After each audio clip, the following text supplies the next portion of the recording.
Sepertinya aku hanya bisa mundur dulu hari ini. Pikiran ini melintas di hati Xiaoyan. Tatapannya dengan cepat beralih ke boneka iblis bumi yang sedang bertarung dalam pertempuran sengit dengan Chen Yun. Orang tua itu sepertinya sudah menyadari niatnya. Dia berusaha mencegahnya diambil oleh Xiaoyan. Mata Xiaoyan menjadi dingin melihat tindakan Chen Yun. Tubuh boneka iblis bumi tiba-tiba mengeluarkan cahaya berwarna perak yang mencolok. Kecepatan serangnya tiba-tiba meningkat.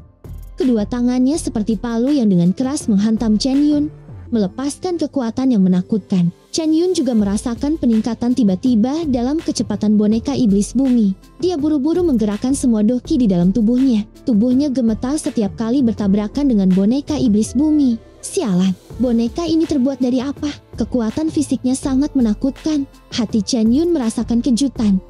Merasakan rasa sakit yang ditularkan dari lengannya. Xiaoyan, cepat pergi, jangan tunda lagi. Akan terlambat jika kamu menunda lebih lama lagi. Suara cemas Hanci diam-diam ditransmisikan. Xiaoyan hanya menggelengkan kepalanya. Dia merasa bahwa telah dikunci oleh aura. Bahkan jika dia pergi sekarang, pihak lain akan segera menyusulnya. Sebuah cahaya berkedip di mata Xiaoyan. Tangannya tiba-tiba meraih ke lubang besar itu. Kekuatan isap melonjak dan menarik tubuh Hong Li. Xiaoyan meraih tubuhnya dan mengamatinya. Kamu benar-benar memiliki kehidupan yang kuat. Saya tidak dapat melenyapkan Anda bahkan setelah semua ini. Kelopak mata Hong Li yang tidak sadar bergerak-gerak setelah mendengar kata-kata Xiaoyan. Dia ingin membuka matanya, tetapi luka seriusnya menyebabkan dia menyerah begitu saja setelah usaha yang sia-sia. Suara tajam angin kencang bergema di langit setelah Xiaoyan meraih Hong Li. Segera sosok melesat dengan liar ke arah panggung batu langit dengan cara seperti kilat. Bocah, turunkan Hong Li, jika tidak, kamu akan lenyap. Sosok manusia itu melihat orang yang dipegang Xiaoyan dengan tangannya dari jarak yang sangat jauh. Segera raungan keras sekali lagi ditransmisikan. Chen Yun, yang menahan dengan pahit, merasakan kegembiraan di hatinya setelah mendengar raungan ini. Dia buru-buru berteriak, "Orang tua Hong, orang-orang dari klan Hong Anda, semuanya telah dibantai anak nakal ini." Cahaya perak tiba-tiba mematahkan blokade Chen Yun ketika kata-kata itu baru saja keluar dari mulutnya.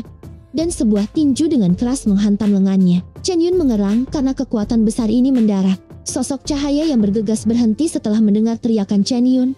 Menampakkan seorang lelaki tua berpakaian merah, berwajah kuning. Dia merajut alisnya dan melihat boneka iblis bumi. Boneka ini milik anak nakal itu. Begitu Anda menahannya, boneka itu secara alami akan berhenti. Cepat selang, jangan biarkan bocah itu lolos. Chen Yun dengan marah berteriak. Tatapan jahat Hong Tianxiao perlahan berhenti di Xiaoyan. Bocah, bebaskan Hong Li. Xiaoyan tanpa ekspresi melirik Chen Yun yang sedang ditekan. Terlepas dari siapa orang yang lebih tua, aku yang dulu pasti tidak akan membiarkanmu pergi dalam keadaan utuh. Hong Tianxiao berbicara dengan sinis. Tubuhnya bergetar dan berubah menjadi sosok cahaya yang bergegas menuju Xiaoyan. Xiaoyan menatap tajam ke arah Hong Tianxiao yang telah bergegas. Tiba-tiba tersenyum dingin. Telapak tangannya menekan dada Hong Li sambil meraih bahunya. Menggunakan semua kekuatannya untuk secara kasar melempar Hong Li. Orang tua, aku menyembunyikan kekuatan tersembunyi di dalam tubuh Hong Li. Jika kau tidak mengejarnya dan menyelesaikannya, dia pasti akan hancur setelah kekuatan tersembunyi meledak. Xiaoyan tertawa setelah membuang Hong Li. Sosok cahaya yang dengan liar menyerang Xiaoyan tiba-tiba berhenti. Tatapan Hong Tianxiao ragu-ragu sejenak sebelum dia mengeluarkan raungan marah.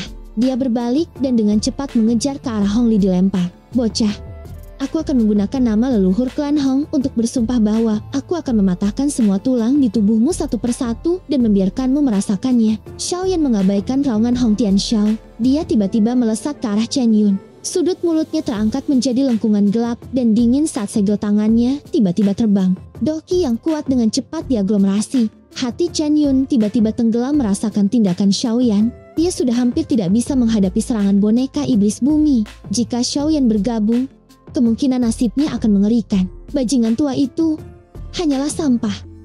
Apa yang dibutuhkan untuk menyelamatkannya? Chen Yun dengan marah mengutuk Hong Tianxiao di dalam hatinya. Dia juga tidak berharap bahwa dalam menghadapi dua elit Dozong yang mengungkapkan diri, Xiaoyan tidak memilih untuk segera melarikan diri. Sebaliknya, dia mengalihkan salah satu dari mereka dan memfokuskan kekuatannya untuk berurusan dengan yang lain. Taktik habis-habisan semacam ini benar-benar gila. Pukulan lain dengan kekuatan menakutkan dikirim dengan keras ke atas dan menyebarkan doki yang agung di depan Chen Yun. mengguncangnya sampai dia terus melangkah mundur. Perasaan bahaya muncul di dalam hati Chen Yun. Sudut matanya melayang dan melihat sosok samar muncul di belakangnya. Sebuah sidik jari energi kristal seukuran telapak tangan telah diam-diam muncul di mana tangan sosok itu berada. Energi yang terkandung di dalamnya menyebabkan wajah Chen Yun berubah.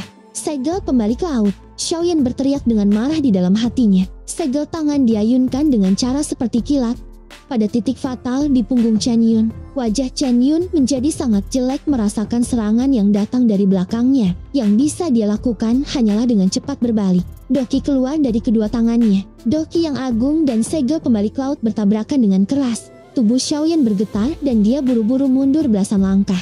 Di sisi lain, Chen Yun hanya mundur satu langkah.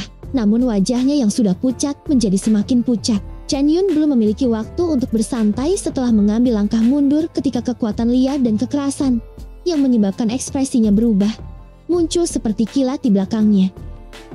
Dengan kejam mengenai bahunya, Chen Yun akhirnya tidak bisa bertahan lebih lama lagi setelah menderita pukulan berat ini. Seteguk soda merah segar dimuntahkan, tubuhnya bergesekan dengan tanah, membentuk bekas luka sepanjang puluhan meter. Boneka iblis bumi terus bergegas setelah tubuh Chen Yun baru saja mundur. Itu meraih lengan Chen Yun dan mematahkan jari yang ada cincin penyimpanannya. Boneka iblis bumi memegangi jari yang patah dengan erat dan berhenti meluncurkan serangan. Ia dengan cepat bergegas ke tempat Xiaoyan berada. Cincin penyimpanan yang dilepas dari jari Chen Yun juga jatuh ke tangannya. Terima kasih atas hadiahmu, Penatua Chen. Xiaoyan memegang cincin penyimpanan dan tertawa terbahak-bahak. Tatapannya melirik langit utara. Ada aura amarah yang bergegas dari arah itu. Apakah Anda menemukan sesuatu yang hilang? Tawa dingin terdengar saat Xiaoyan dengan cepat melebarkan sayap tulang di belakangnya. Dengan kepakan sayap tulang, dia naik ke langit dan pergi. Bajingan kecil, pavilionku tidak akan berhenti mengejarmu. Chen Yun dengan paksa menahan rasa sakit yang ditularkan dari jarinya. Kedua matanya berwarna merah saat giginya dengan kasar menggigit ujung lidahnya. Beberapa esensi dimuntahkan. Itu memiliki pancaran kilat samar yang tertinggal di dalamnya. Dengan pandangan kejam pada Xiaoyan, dia melambaikan tangannya dan esensi dibagi menjadi dua. Salah satunya ke arah Xiaoyan sementara yang lainnya terbang menuju langit selatan. Esensi yang datang berkedip di atas Xiaoyan yang terkejut. Dia mengulurkan sayapnya dan tubuhnya naik ke langit dengan cara seperti kilat. Esensi kilat itu sangat cepat. Dengan sekejap, itu menembak ke tubuh Xiaoyan. Esensi kilat tidak menyebabkan sedikit ketidaknyamanan pada Xiaoyan saat memasuki tubuhnya. Dia mengerutkan kening sedikit, sementara suara kejam Chen Yun sekali lagi ditransmisikan. Kamu telah terkena segel petir. Pavilionku akan dapat menemukan Anda dimanapun Anda lari. Bajingan kecil, aku ingin melihat di mana kamu bisa bersembunyi. Aku akan menemanimu sampai akhir. Xiaoyan tertawa dingin setelah mendengar kata-kata Chen Yun. Tatapannya berhenti sejenak pada anggota klan Han. Setelah itu, dia mengepakkan sayap tulangnya dan berubah menjadi sosok cahaya sebelum menghilang dalam sekejap mata.